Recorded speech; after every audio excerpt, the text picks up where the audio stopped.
You have input from what I know to be true, aka your childhood, and what society, what Instagram, what TikTok is telling me to be true, AI, Google. And we forget that we had our own image of what motherhood was going to look like. And now we just have images coming from childhood, coming from all of these external sources. Welcome to the Sparkle Project. I'm Emily, a divorced mom of two on my own journey to shine a little brighter. This podcast is here to help you protect your sparkle amidst the chaos and impossible expectations of modern motherhood. If you're a mom ready to choose yourself and shine, you are in the right place. Let's dive in. Modern motherhood is overwhelming. There is so much information flying at us at every given moment, and the expectations are through the roof. Each and every one of us is juggling so much, and that can lead to disconnection from ourselves. And that is exactly what today's guest, Kaitlyn Dove, is here to talk with me about. Kaitlyn is a therapist, coach, and mom of two who supports overwhelmed moms navigating burnout, identity shifts, guilt, overstimulation, and the emotional weight of modern motherhood. Her work centers on helping moms understand why motherhood can feel so heavy, especially in a generation surrounded by constant advice, comparison, social media, Google, AI, and the pressure to always be doing it right. Her goal is to help moms move from simply surviving motherhood to gaining clarity, rebuilding self-trust, and reconnecting with themselves. All things that are so important that we're talking about here on the Sparkle Project. Kaitlyn, welcome to the Sparkle Project. I'm so excited to dig into this all with you. Can you briefly just introduce yourself? Tell us a little bit about you. Yeah, absolutely. I'm really excited to be here and feel honored to have this conversation with you. So I'm Kaitlyn, as you wonderfully introduced. I am a therapist and coach currently, a former school counselor. I have two kids of my own, 5 years old and 2.5. And I thought I had it all together when I became a mom. And spoiler alert, I did not. So I came to my work through my profession, but also really true lived experience. Yeah, a lot of therapists that I talk to on this podcast who support moms have similar things to say about how they got to a place of supporting moms in their work, where it's like, yes, there's the fact that they were a therapist before, but the lived experience piece of it, it's like no matter how prepared we are, most of us can relate to that idea of like feeling thrown into it. Like, I prepared for this and I have no clue what's going on. Exactly. And I think, especially we're going back all the way to 16 years old. My entire career has been built around children and families. I've never not had a job that works with children and families. So I'm going into motherhood with a little bit more confidence than I should have had, thinking like, I've got this.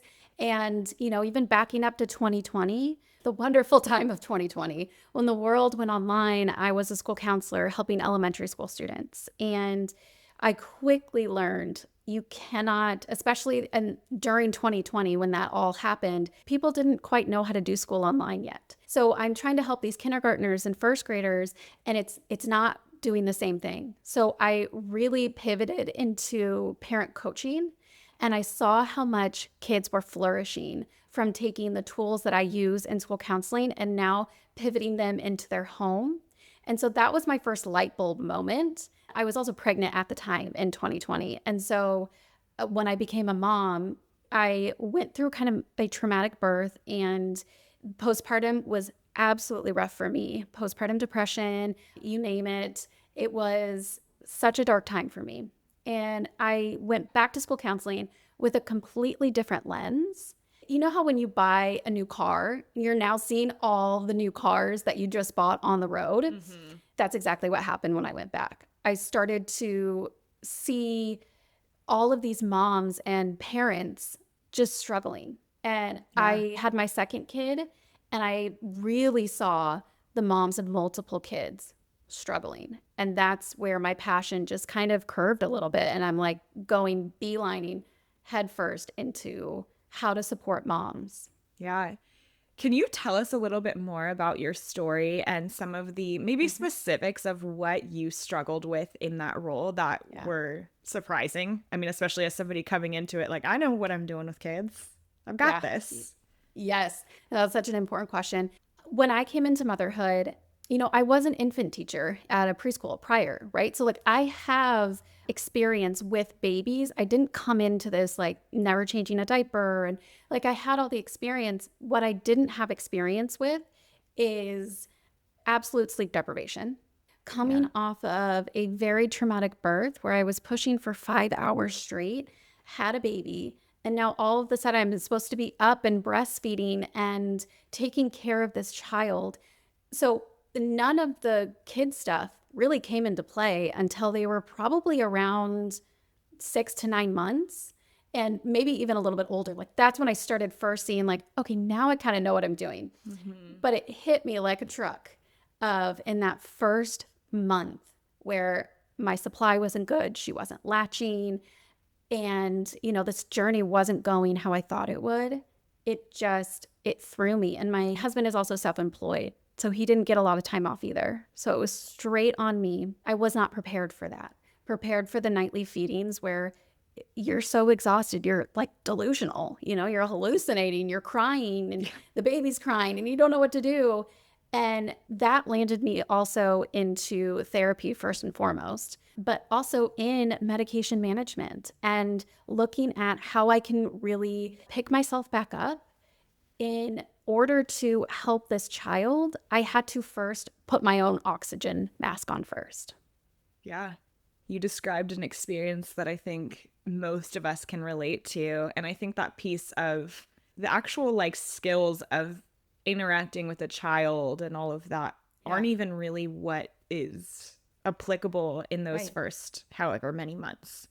Right. And we don't necessarily, I mean, we prepare somewhat for those things, but really that's not, I think our understanding of what it's going to look like is so not complete. And so it is a Yes. shock to the system. And it's a shock to the system you're receiving at a time where you're not getting enough sleep. Like you're not at your peak. You are far from it, right? Correct. And having to navigate that is a lot. Yes. With my therapy clients that are expecting and they are about to give birth, a lot of the times I will have a session with them and their spouse.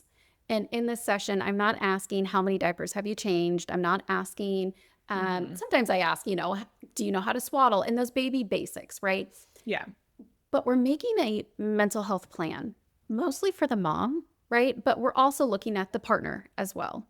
We're looking at when you're really sleep deprived, what starts to happen to you? Because nobody prepares you for, you can't ever prepare for that much sleep deprivation. No. But when you start understanding the awareness that you have when you are tired, and are you more snippy? Do you start having mental fog? Those are then the signs you can watch out for during that postpartum experience. So then that partner, if they have one, can look at the mother and start to really look out for her and be their support person, because that's what moms need in that first small bit of journey is they need support for themselves.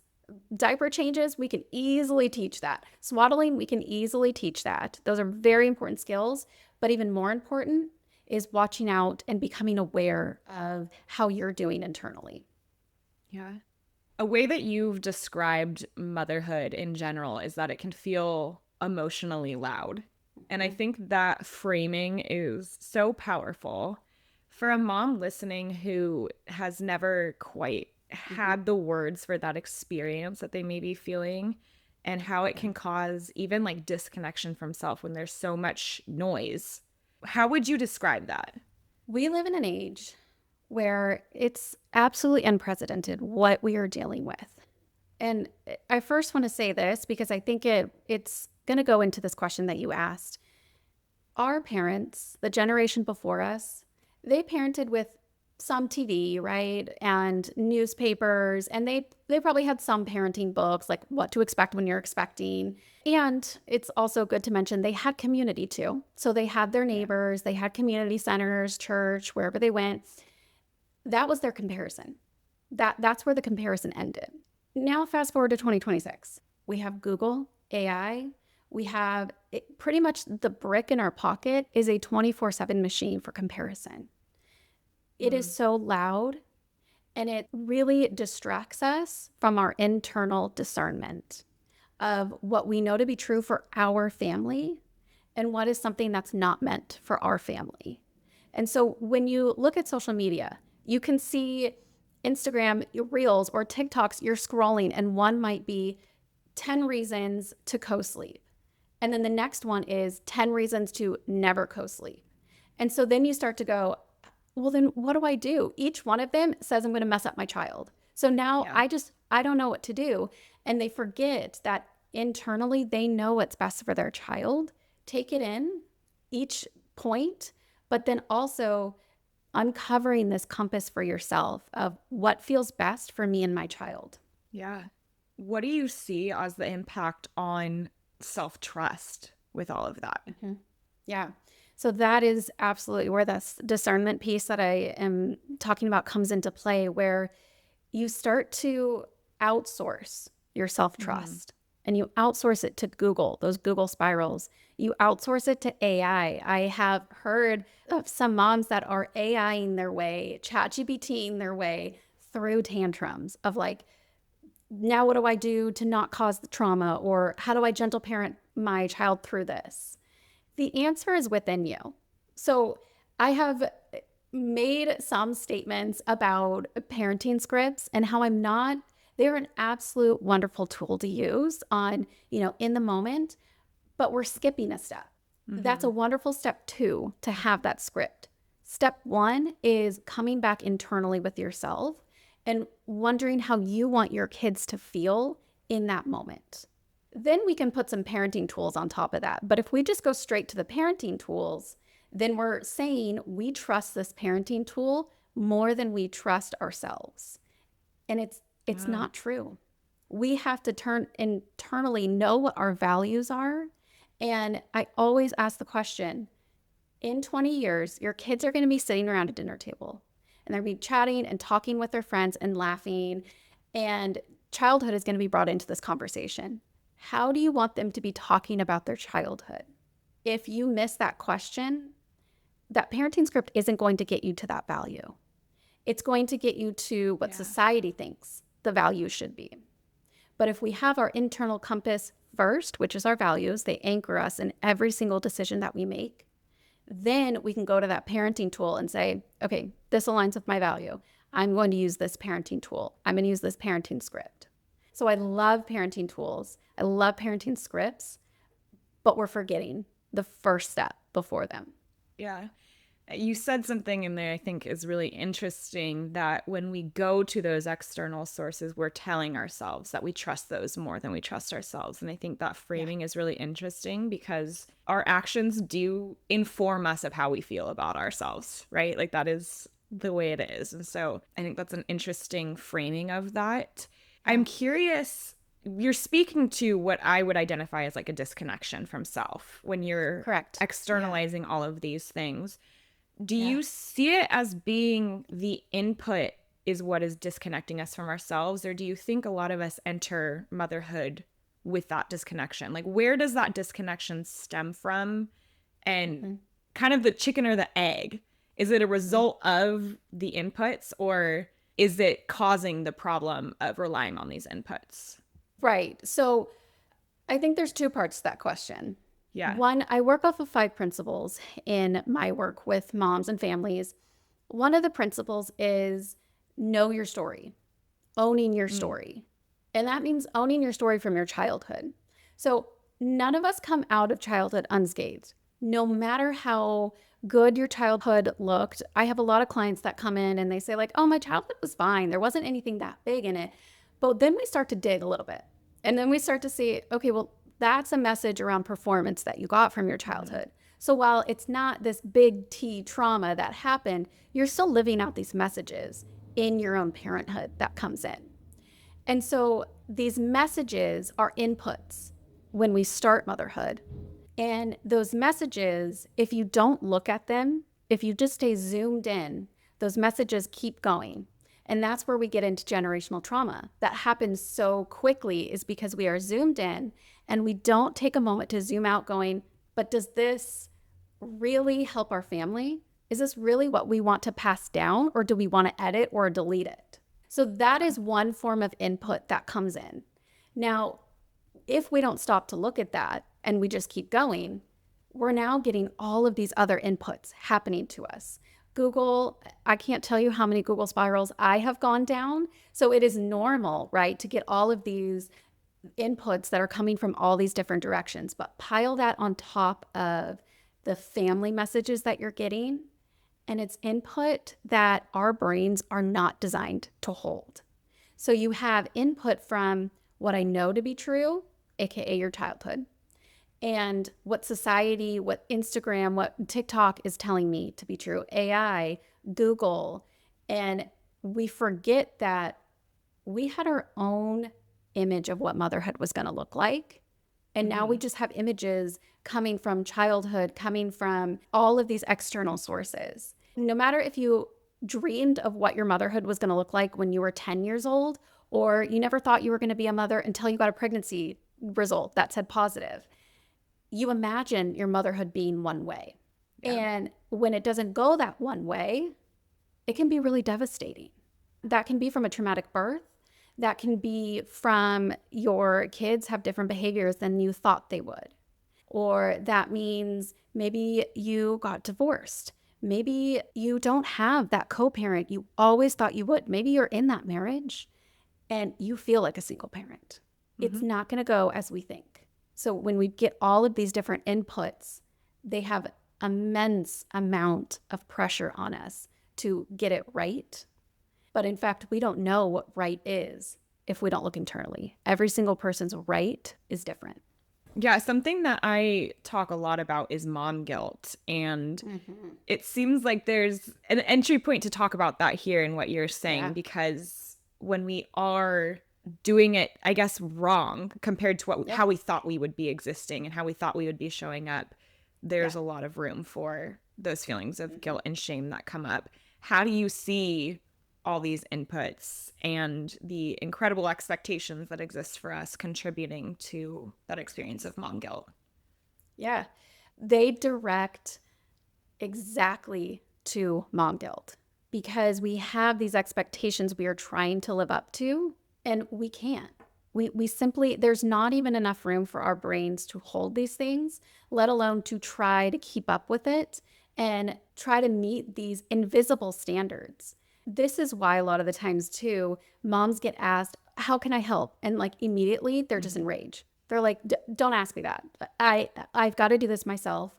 And it's because the other person doesn't understand what standards they're living up to. So when somebody says to them, how can I help? They're like, what are you talking about? Don't you see all of these things around me? And they can't read their mind. So they're living up to these invisible expectations that don't need to be attainable. Research shows that 15 minutes a day with your child uninterrupted without any phones, they become securely attached to you. So social media and all of society is telling you you need all of these activities to do with them. You need the screen-free basket. You need the Montessori toy rotation. You need fill in the blank. And none of those things are bad, right? None of those things are bad. All of them are actually really helpful. But at some points, the most helpful thing is to look at your expectations and understand what it is that you want for your child and go from there. So when mom guilt happens, there's this question of you're putting a should in front of that. I should be more calm. I should be more patient. I shouldn't let them watch that much TV. But if screen time is helping you get a calmer dinner preparation for yourself, go use that screen time because that's helping you.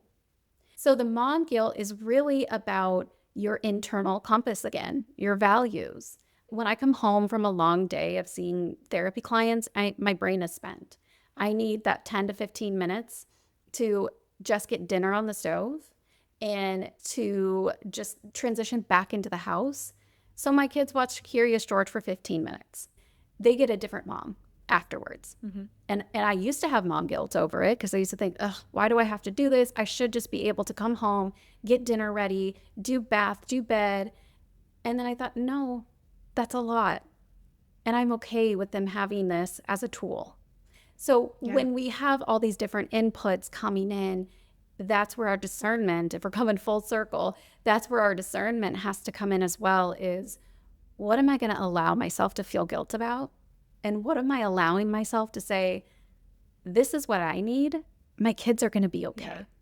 I just have to shout out Curious George. That was one that Shout it my out. oldest son, when he was, it's the best. And we haven't watched it in a long time because my youngest is now 5 and he never was really super into it. But my oldest son loved Curious George, and it's like the cutest, most engaging, and yet still calm. We used to sometimes after nap time in like 2020, when the world was collapsing and I was working from home, I was teaching from home online, we would sometimes put Curious George on after the nap time and have calm time after nap time. Oh, yeah. With precious George. Memories for me. Yes. With Curious George, it was the cutest. It's the best. And I forgot about that. It's so much fun. Yeah, it is. It is. We went through our Miss Rachel phase, and now we're going through a Curious George phase. I love it. That piece there, though, about research showing that 15 minutes of like active engagement is all you need. I will speak from experience. I am co-parenting 50-50 right now. And so I don't even see my kids every single day. Yeah. And it's really confirmed for me some of these ideas of like how much engagement our kids actually need from us to remain with healthy attachment, right? Yeah. And it's so true. Like just engaging with your kids in some capacity, whether that's playing a board game or whatever it is, like that individual time of engagement that is intentional and that is in a nice little moment is so much more impactful than like the trying to do it all while also trying to make sure that they're not watching TV and trying to make sure, you know, like the kind of I'm doing dinner but I'm tending to their needs and all of those things. It's like actually really giving yourself that intentional time, and even if it's just 15 minutes, it does have like a huge impact. There's research to back it up. So I love that you called that forward. And I think that's something, obviously that doesn't mean just spend 15 minutes of time with your kid, but knowing that like, as long as you hit that mark, you're good, you're fine. We're lowering the expectations for moms. Yeah. That they don't have to be absolutely in it with their kids all day, and then they have to wake up 5 times a night with their kids. We cannot hold that as a human. So lowering that expectations, a lot of the times I tell my moms that are just absolutely in survival mode, I'm like, listen, mac and cheese and applesauce is a great dinner. Lower the expectations for a little bit so that you can get back to a solid ground and then pick back up where you want to go, you know, and if you want to go a more healthy route, go that more healthy route, but you're not going to be able to get there until you lower your standards for yourself. Yeah. I always say we think charcuterie boards for adults are like fancy and fun. Baby charcuterie. Yeah, absolutely. You can hit all the food groups with a little snack tray. Yes, that is what we do when we don't know what's for dinner. We just, you know, look in our fridge and here's some cheese, here's some meat, baby charcuterie. Baby charcuterie. I love it. I'm on board with that. You work a lot with the identity shift of motherhood. And I think thinking about that identity shift is something that happens in the initial period of motherhood, but also continues because we are not the same person after having kids, even after that initial postpartum period as we were prior to having kids. Oftentimes that identity shift can lead to moms feeling like they don't even know themselves anymore. What do you think that experience is pointing to? I love that you brought this up. So I think there's this missed milestone, and this is kind of my view on it. So there's no research backing this up, but I have a lot of anecdotal research on this. There's a point when moms are like 9 to maybe, there's a wide spectrum. So maybe like 9 to 18 months postpartum. There's this milestone that hits where the fog is released from, you know, the early infant days, the early newborn days. And they kind of are looking around like, okay, but now what? You know, it's not so much 24/7 caregiving. They're now starting to be able to maybe sleep a little bit more, have some more time to themselves. They probably return to work or have figured out they want to stay home. And they start to think, wait, maybe career isn't what I want it to do. Or they're staying home and they're going, wait, I miss using my adult brain. Do I want to go back to work? And so they're really in this identity shift of what is next for me. But then the what is next for me question fills them with guilt, because then society says, you're not thinking about your child then. But I want to back that up and say you are thinking about your child, because if you are satisfied and content where you are in life, your child is going to be satisfied and content where they are in life. So when this transition happens to moms, I've had so many conversations with moms around their career of, I have my dream job right now. Why do I not want to go back to work? Because you're a whole new person. You're no longer just looking at yourself and your career, which is usually the identity prior to having kids. Your identity has shifted. And that's where the matrescence piece comes in as well, is you're becoming someone who you've never met before. And so with that, it's a lot of self-identity of, what do I want the future looking like? How do I get there?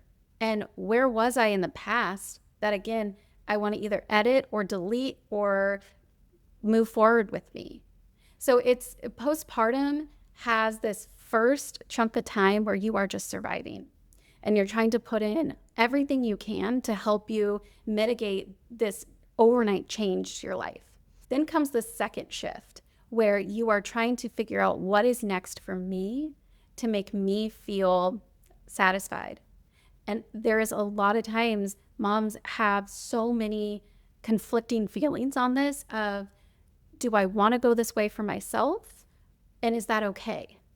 And so that's what I really help moms work through is, yes, it's okay, but let's get to the root of your values and why you don't feel like it's okay, and make a plan to where you want to go. Yeah.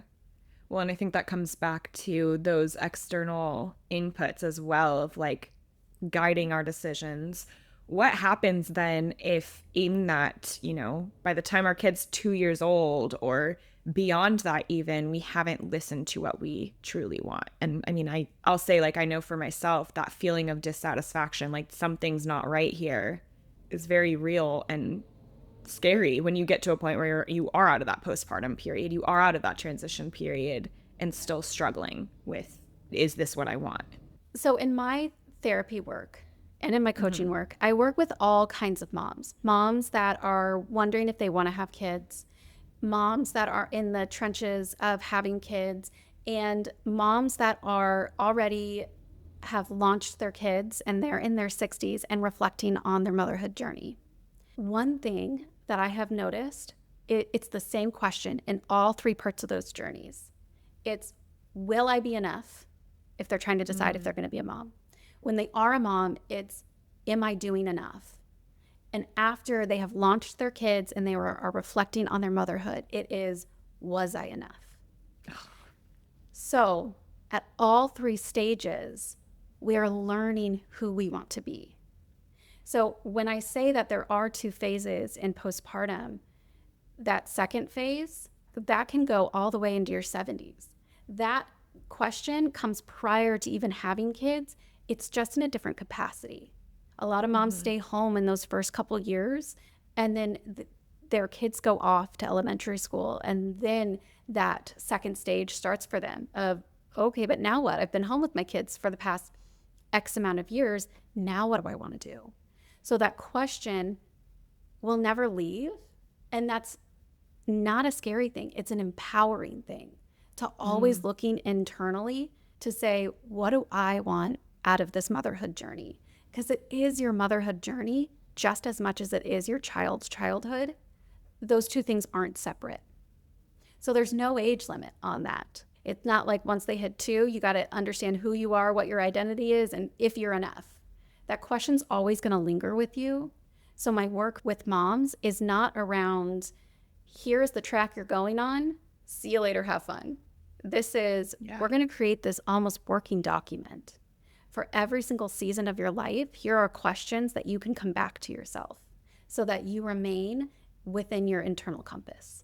Yeah, I mean, that is incredibly powerful, the way you laid that out with just how that question comes back to us and the things that you see repeated across generations of people, and regardless of where they are in their motherhood journey and experience. And I think that idea of it never being too late to ask yourself those questions and to do the thing that is more in alignment with yourself rather than in alignment with some of the inputs you're getting. Because, I mean, like you said, the inputs are going to be contradictory and telling us different things, and we're going to be missing the mark on so many of them. But oftentimes that is what leads to us feeling not so satisfied because we've made decisions from those external markers. Or maybe we made a decision and it just ended up not being what we thought it was going to be. And there's always time to learn. But I think the idea of like it never being too late to do something about it. And then also just the idea that we are constantly changing and our roles are constantly changing. Like our roles as a mom are changing. You and I, before we hit record, we're talking about the ages of our kids and how mine are a little bit older than yours, and they're getting to a point where they're much more independent than they were when they were 5 and 2. And inevitably then that's going to change my roles and responsibilities with them. And there's new things that I'm having to deal with and figure out, right? Yes. It's ever changing. And I don't know that we give ourselves the grace to understand that, like, yes, our roles are changing. Our identity and sense of self can also change along with that. And what we decide to do for joy, what we decide to do for ourselves in terms of work or not working or our relationships, like all of that gets to continue changing as well. Because that's the nature of life.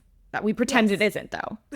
We pretend, no, we should have it figured out. I should be good with this. I should be happy with this. This is where we're at. It's okay if it changes.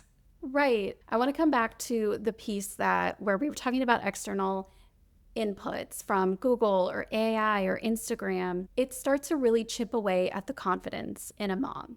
And so when she has 10 strategies in her head that she's trying to figure out, do they work for her child, her values, her capacity, her family, her real life, instead of feeling confident, she really starts to wonder, where do I want to go?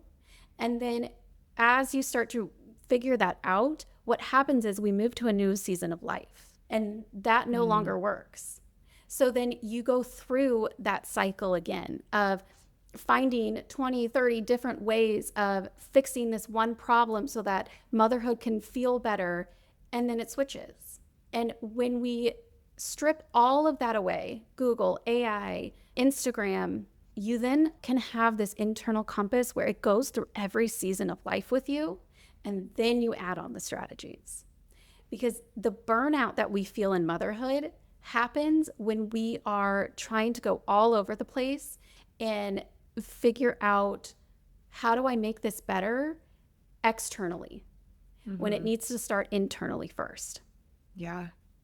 I mean, that makes so much sense. And it's like it has to be the starting place. Obviously, when we are relying on those external inputs so much, it does cause that disconnection from the clarity of like what we actually value, what we actually feel in any given moment. How do we begin to reconnect with that side of us? Because if we don't even know how to do that, how can we start there, right? Yeah. It's really simple, but I'm going to explain why it's this simple. The first step is awareness. We have to be able to zoom out and look at our life and motherhood from a 30,000 foot view before we move on to any change in our life. We have to become aware of what patterns we're stuck in. We have to become aware of who our co-parent is and what our dynamic with our co-parent is like. We have to understand what the message is that we're getting from childhood before we make any shifts. Because if we do the shifts prior to becoming aware, we're throwing noodles at a wall to figure out which one sticks. But if you pause and you step back for a moment, and this doesn't have to be anything crazy, right? Sometimes we think of like, okay, well, that means I have to go to like deep therapy and I don't have time for that.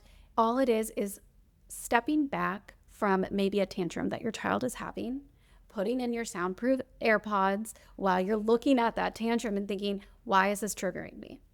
Or after the fact, right? After you're a little bit more regulated, looking back and going, crying was not allowed in my house. So of course I'm triggered when my child is crying. Then you make the shifts out of that awareness. So for moms that are listening today, if you don't know where to begin and you are in survival mode, start with becoming aware of where you feel that survival mode coming out into your daily life. Yeah, I mean, that it makes sense that that has to be where we go with it. But it's great because there's a clear marker, right? It's like when I'm triggered, when I lose it, that's the thing to look back on. That's the thing to understand. And I can also see, though, with that, there can be a lot of room for guilt in becoming or bringing more awareness to those areas, right? Because I think sometimes it's almost like I just don't even want to look at that. What would you say to a mom who maybe that's her reaction to you saying that? We're going to take that example again that I was saying where your child is crying, you step back and you become aware that, oh, crying was allowed in my house. So no wonder that I'm triggered. But oh my gosh, I'm doing the same thing because I'm triggered and she's crying. What do I do about it? Instead of going down this spiral, we're looking at it without judgment, because right there alone, you're breaking a cycle. You're noticing and wanting to change what was not changed in your childhood. So the awareness is not meant to shame you. The awareness is you saying to yourself, I want to become a mom that I love and that meets my child's needs. When we create the shame around the awareness, that's when the mom guilt comes in. That's when the spiraling happens. But when we look at it as every single person has triggers, we just have to figure out what yours are. Your entire mind starts to shift into, I'm not a bad person. I'm not a bad mom. I'm just learning the skills of who I need to be in this season of life. I love that you said even just bringing the awareness to it is breaking a cycle.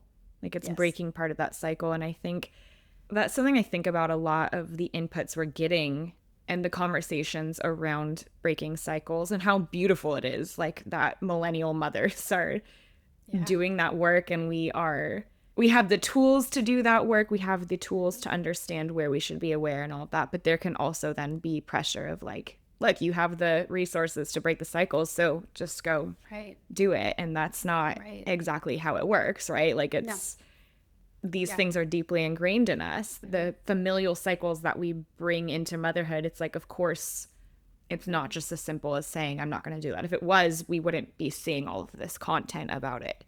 Right. But kind of changing that understanding of like, it's not necessarily the end result that is breaking the cycle. It is the changing of how you approach your own behavior, if that's what we're talking about, right? We're talking about your reaction or response to something. And even if that reaction or response doesn't change immediately, just the care and the intention of bringing the awareness to that is something, and it's something worth celebrating. It's not something to shame ourselves for. It's not to say like, I'm doing this and now I'm aware of it and like I'm such a shitty mom because I'm still doing it.